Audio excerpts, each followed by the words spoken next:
Casimiro may banat kay Martin. Good news kay Jonas Sultan. Devin Haney hindi aalis sa division. Ito at pag-usapan natin. Pero bago ang lahat, subscribe po ng channel ko. Huwag niyo na rin kalimutan i-click ang notification bell para lagi kayong una sa balita.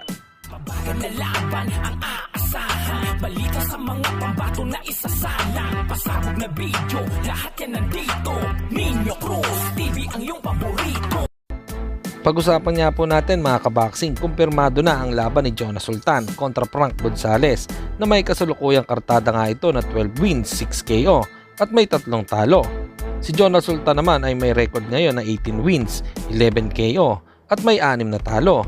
Tatagal nga ang laban nila sa loob ng 8 rounds sa Super Bantamweight category, gaganapin sa White Sun Event Center, Plant City, Florida, USA sa September 6. Kaya abangan nga natin ang pagbabalik dito ni Jonas Sultan. Samantalang undisputed lightweight champion Devin Haney, pinaplano pang manatili sa lightweight division.